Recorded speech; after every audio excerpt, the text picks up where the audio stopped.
dit que l'intelligence artificielle va impacter tous les métiers et même celui de manager. On en parle avec notre invitée, Cécile Dejoux, bonjour. Bonjour. Vous êtes professeure des universités au CNAM et enseignante à l'ESCP Europe.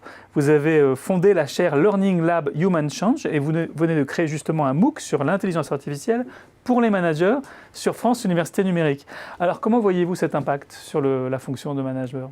Alors, l'intelligence artificielle, on en parle partout, on en parle surtout dans la presse grand public, mais assez peu en fait au sein de l'entreprise, et on explique assez peu quelle est la stratégie de l'entreprise vis-à-vis de l'IA aux managers et aux collaborateurs. Donc en fait, on est allé observer ce qui se passait et on s'aperçoit en fait que les managers sont directement concernés par l'intelligence artificielle dans 3 domaines. Il y a de nombreuses tâches sur lesquelles l'intelligence artificielle peut les remplacer. Donc par exemple, tout ce qui est classement, tout ce qui est en même temps organisation. On voit qu'aujourd'hui, dans votre suite Microsoft, sans le nommer, vous avez des priorités, c'est de l'IA, dans la traduction. Donc on voit vraiment qu'il y a des tâches sur lesquelles l'IA peut remplacer le manager, la gestion des agendas, etc. Ensuite, il y a des tâches où elle va pouvoir l'assister. Ça veut dire faire avec lui. Alors par exemple, la gestion de projet est un excellent moyen où on peut voir que les IA permettent d'optimiser le temps, d'optimiser les ressources et en fait de travailler sur une optimisation des plannings, des choix et donner des scénarios complémentaires pour pouvoir aller plus vite. On a une 3e tâche, c'est l'augmentation du manager. L'augmentation du manager, c'est-à-dire faire des choses grâce à l'IA qu'il ne pouvait pas faire avant. Et là, c'est passionnant parce que par exemple, sur la gestion des effectifs, la gestion des talents, la gestion en même temps des gros projets, la gestion de la créativité, l'IA apporte des nouvelles possibilités. Et donc, dans le MOOC, on montre vraiment ces 3 exemples, assister, remplacer, augmenter à partir de cas. Et nous sommes allés dans plusieurs pays, la Chine, les États-Unis et bien entendu l'Europe, pour pouvoir donner la parole et décrypter.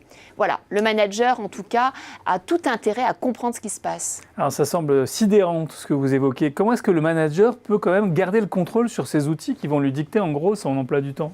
Alors pas du tout, l'objectif c'est pas qu'il garde le contrôle, l'objectif c'est qu'il donne certaines tâches à faire à la machine pour en faire d'autres à plus forte valeur ajoutée.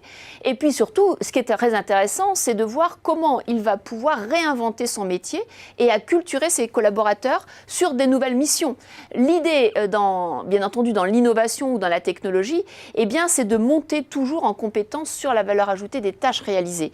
Et donc là, il y a différents types de compétences à développer, des compétences qui sont, bien entendu, penser les systèmes en données, élever des robots, apprendre des robots, savoir les contrôler, les piloter.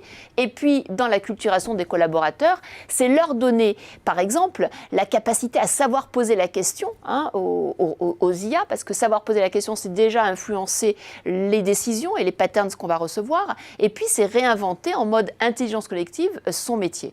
Et ça, c'est très important. Pourquoi ? Parce que de toute façon, l'objectif, c'est de rester maître de la décision, c'est-à-dire décider qu'on donne la décision à la machine ou pas, premièrement. Et deuxièmement, c'est de créer de nouvelles formes de valeur ajoutée.